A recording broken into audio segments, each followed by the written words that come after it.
Well, the best of the Pinckney got the best of us tonight. 4-1 the final. Batavia, who leads the Pinckney division in the New York Penn League, over our Auburn Doubledays. That was the final. Yesterday, it was game one of that series, and Batavia took it 3-2. Now, it was a different game. I wouldn't say it was less competitive, but things just kept in the way of the Muck Dogs a little bit more so than they did in game one yesterday. But keep in mind, this is a 4-game set. Welcome to the Auburn Doubledays postgame show, brought to you by Cayuga Community College.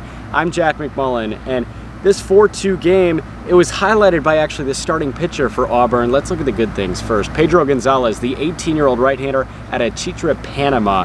He was sensational, and coming into this game, he had made 3 starts on the year.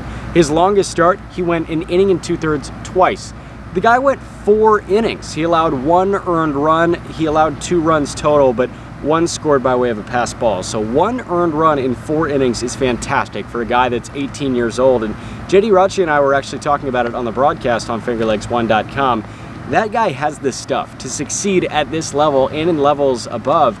He's just got to iron out all the mental kinks that he goes through, but that's okay because he's 18 years old. Now looking at how this game actually unfolded, there were a couple multi-hit days on the Muck Dog side. Troy Johnston in the 3-hole, and then how about the 8-hitter, Harrison DeNicola. He actually played at the last run with an RBI double. That played at Albert Guimaro, who led off the 8th inning against Bobby Malaki with a triple. So that's how it got done offensively. And then on the pitcher's mound, there were a lot of guys. Edison Suriel got the win, but Edgar Martinez started. He was great on the mound for the Muck Dogs. And then how about Dakota Bennett too in relief? That's a starter gone bullpen arm after 2 rough starts. He came into this outing with an 8.49 ERA in the Penn League so far in 2019, but he was great, and he shut down the Auburn Doubledays attack. The only run that came across to score for Auburn was on a bases-loaded walk that Anthony Perrone took. That plated the run in the bottom of the 2nd inning. So in the final 7 frames, Auburn was held scoreless, which, you know, it's tough to win games like that. I was talking to the manager, Rocket Wheeler, before the game, and, you know, the ongoing joke is we just have to score 1 more run than the other team. Yesterday, Batavia got 1 more run than we did. Today, the Muck Dogs got 3 more runs than we did. But the good news is you have 2 games tomorrow to try and bring the series back to 500. They're both at Falcon Park. The first one is at 4 o'clock. It's going to be a doubleheader. Nelson Galindez gets the ball in game 1. Gilberto Chu gets the ball in game 2. Both southpaws for Auburn.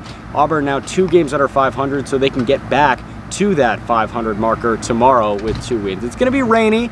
I don't know what the verdict is right now, but as of right now, we've got 2 baseball games coming your way tomorrow. So if you can't make it out to Falcon Park tomorrow night, then you should listen to us on fingerlegs1.com. Of course, selfishly, I say that, right? Myself and JD Rachi will be here, and we'll also talk to you before that game. But for now, 4-1, the loss to the Batavia Muck Dogs in game 2 of the series. Batavia ahead in the series, 2-0. I'm Jack McMullen. Thank you for watching the Auburn Doubledays postgame show, brought to you by Cayuga Community College.